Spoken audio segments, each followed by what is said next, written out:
On the latest Oregon Overland adventure, Matt and I head out as far east as you can in this great state. We travel more than 1,000 miles from Portland to explore the southeastern section of Oregon, crashing a campground wedding, driving on the Alvord Desert, getting milkshakes at Field Station, venturing down to Birch Creek Ranch, and finally passing through with Leslie Gulch. Please like the video and subscribe for more Oregon adventure. All right, we made it to Inglewild campground, and to our surprise there's a wedding going on. So we got music blaring, but we have a great campsite. Got fire going. Matt's doing some dishes after cooking some good burgers. Nice big site. We're sleeping in our cars. And you can probably hear in the distance the wedding. It's over there in the area that is, I think it's probably for reservation. Last time we were here, we saw a couple of BMW GSs parked under the cover, probably for rain, but this time there's a wedding going on. Here's the campsite that me and Chrissy stayed in, oh boy, probably 7 years ago. Yep, right here we had the WRX and the tent trailer. Beautiful view here. Nobody here, but I'm glad we didn't stay here because here's where the wedding is. It's a little loud, but it's 9 o'clock now, so I suspect they'll probably be quieting down in about an hour. It's like 10:20 and they're still going. They're still playing music. We don't know when they're going to stop, and the music has gotten worse. It's so bad. All right, well, as per usual, we plan on having an elaborate breakfast, and we're having mountain houses because it's convenient. We do have a working jackery. Kept my fridge cold all night at 15% now. We're getting ready to leave, so that'll start charging off the car. But it was about 25% when I woke up. Then I started plugging everything in. I just want to see what wattage I could get it up to. We'll see if that proves to be a mistake, as hopefully our drive is long enough to charge this jackery all the way up for another night of cool in the fridge. Since we traveled from the central part of Oregon down to the famous Alvord Desert, my jackery had plenty of time to charge up. If you haven't been to this playa, it's a gravel road to the desert entrance, so if you're on Harleys, be prepared for that. See my Harley video if you want to know what not to do.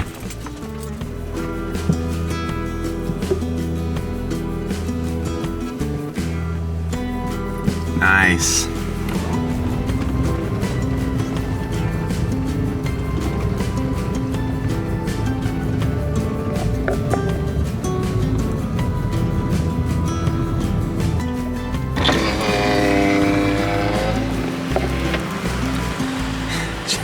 That was a good test of the RAV4, that little bump there. Like a little hole. Well, the white stuff's definitely the hardest. I think so. The color of the desert is important to note while driving on the playa. See my other Alvord Desert trip to see what not to do there as well.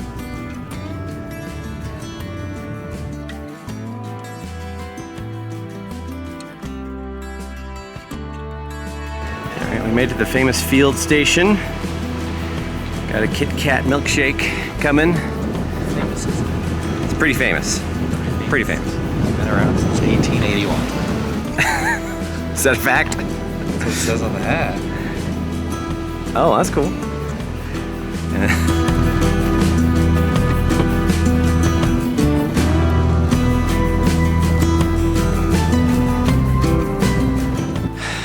Okay, we made it to Willow Creek Hot Springs. It's not very shaded, as you can tell, and it's about 90 degrees out. There's a pretty good breeze and the sun's going down that way. We're kind of hoping that, well, in a few hours we'll get some shade here. But in the meantime, we're gonna hook up a tarp between our cars, and that should give us shade for a little while. But it's pretty hot. There is a hot springs here, which is, I mean, it's not really necessary since it's hot, but I'm definitely gonna go on a run, and then I'm gonna jump in and get out probably immediately, and then just let the water and that wind to cool me off. See if that's a good plan. I don't know, but we're gonna find out. We also found a lady over there in a RAV4 that has a pop tire, and we offered to try to fix it for her because I've got a repair kit, and but I told her, I was like, yeah, we might, if it doesn't work, it might ruin her tire more, where a real tire company can't fix it. So it's the risks, but either way, she wants us to pump up her spare before she goes, and she just has a donut, and it's probably like 20 or 30 miles of gravel roads that are not spare compliant.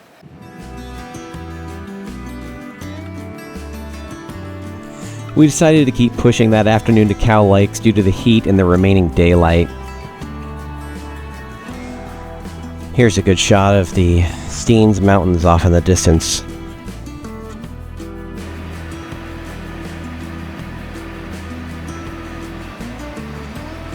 Just going down, and we're still out here on the road. Headed to Cow Lakes.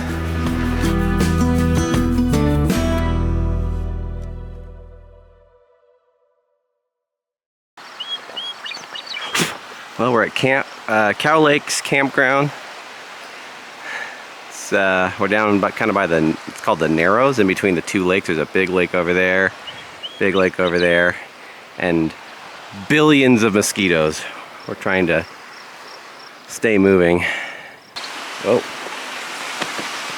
that's cool.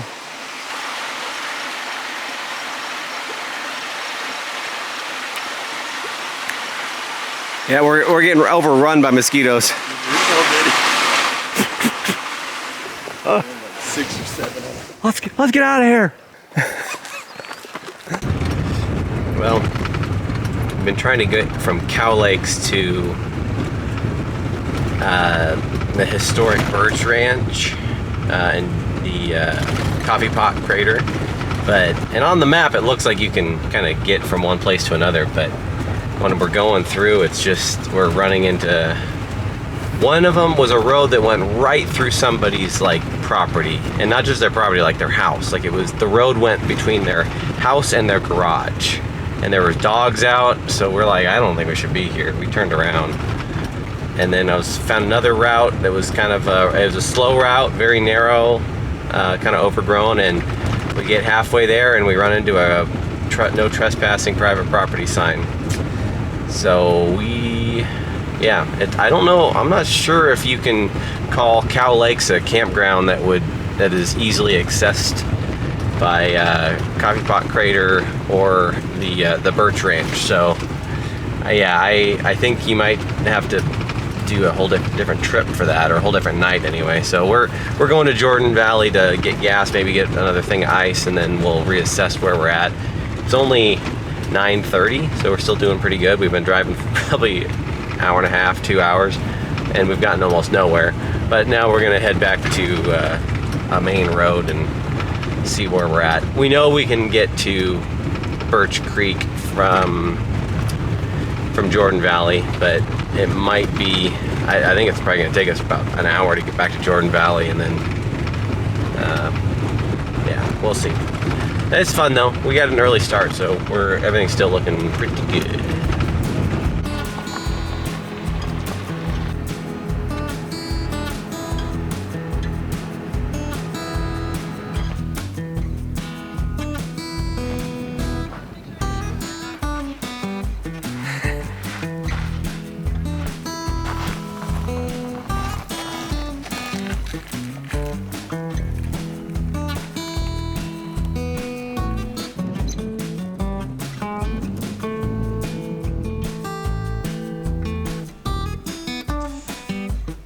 Coffeepot Crater is a great example of the volcanic past of Oregon. The crater was deep and easy to walk up, and we got to see some birds fluttering around their nests inside of the crater. Bubbles.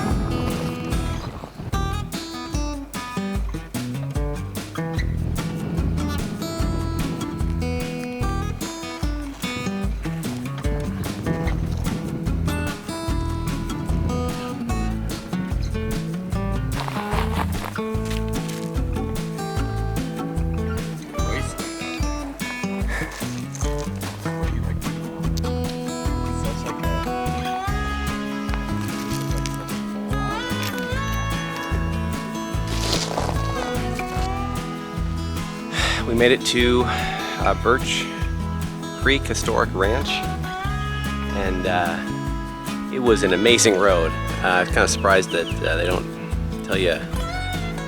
Well, I guess I just didn't look at much, but the road was steep, a lot of switchbacks, and the RAV4 slipped a little bit on one of the uphills, but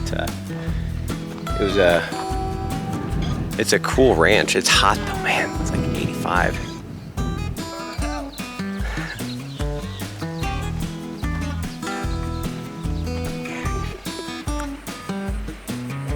It's the end of the ranch.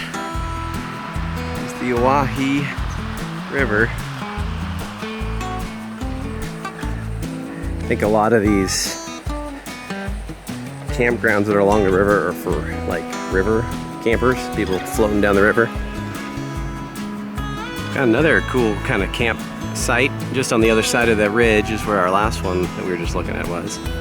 Similar views, got a fire pit. It's at the end of the road. Probably see Matt over there getting the water.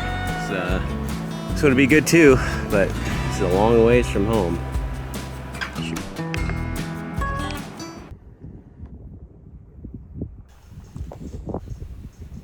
This is one example of the roads to Birch Creek. Steep gravel, single lane, and no guardrails.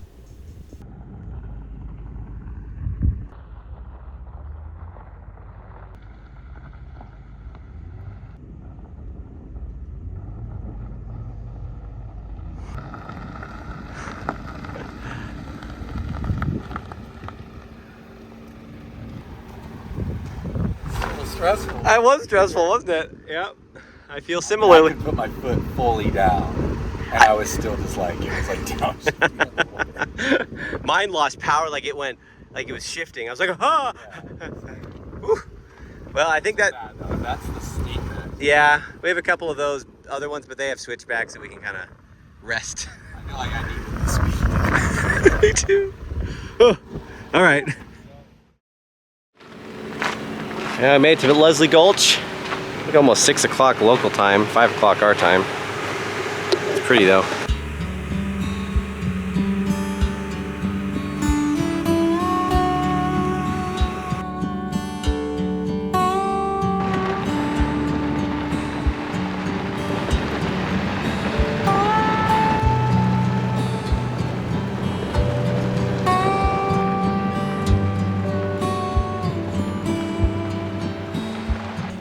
And this is what I was waiting for, and it did not disappoint. This canyon that you can drive through is deserving as one of Oregon's natural wonders. It's a long drive from Portland, but just to be here for a while was very grounding.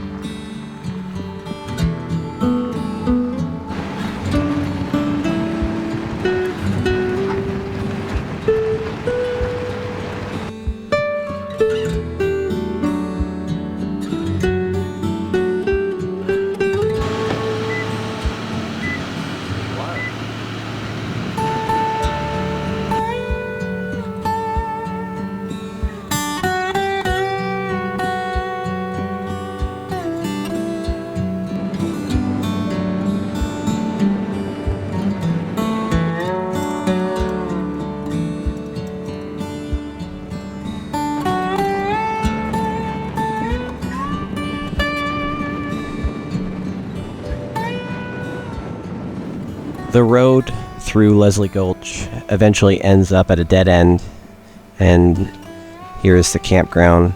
A lot of covered shelters amongst the campsites, and it also dead ends at the Owyhee Lake or Owyhee River. It is beautiful.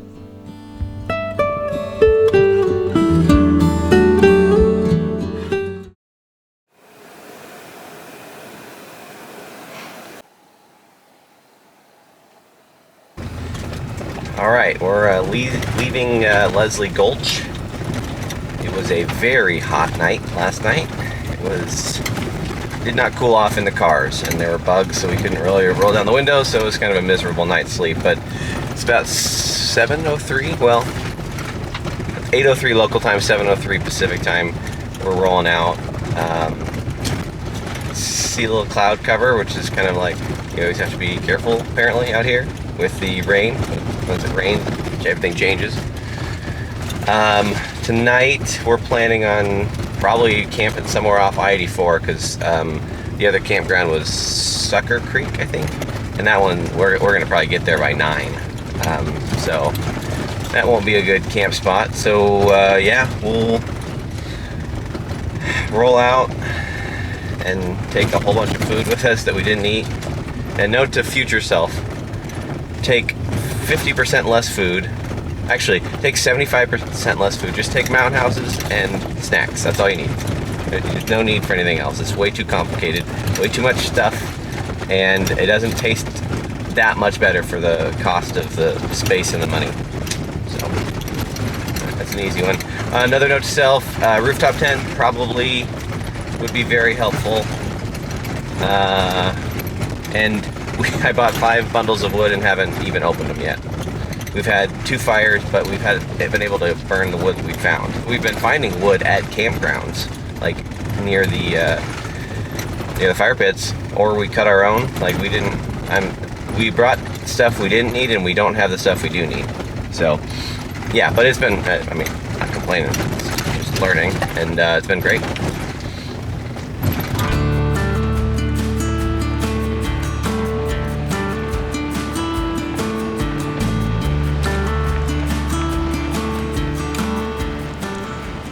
Leaving Leslie Gulch was just as beautiful, if not more so, than when we got there. The sky was overcast, that kind of created diffused lighting amongst all the canyon walls. This place is just truly incredible, and it's just like traveling through time, traveling through so many cool different areas. Incredible. If it's not on your list, you better add it. It's such a cool place to visit. More casual. Yeah, I'd say I like this one much better. It's not crowded, there's trees. But yeah, I think Succor, this is, the other one's Slocum Campground, this one's Succor Creek Campground. I think this one's much better. A lot more sights too. Yeah. Well, surprise, it's raining. We, as we approach Prineville, we were going to go to the Prineville Reservoir, saw some dark clouds, and boy was it rainy. It started lightning and rain and looked like tornado stuff. It was crazy. But it looks like it's going to be raining here for probably at least another hour, and we don't really have any way to stop ourselves from just being wet, so we're going to head over to the Sister's spot, and looks like that is being missed by the rain, so I think we'll just probably finish our trip there. Thank you for joining us. This trip was a long time coming, and there'll be more to come. Subscribe for more 4-wheel and 2-wheel adventures.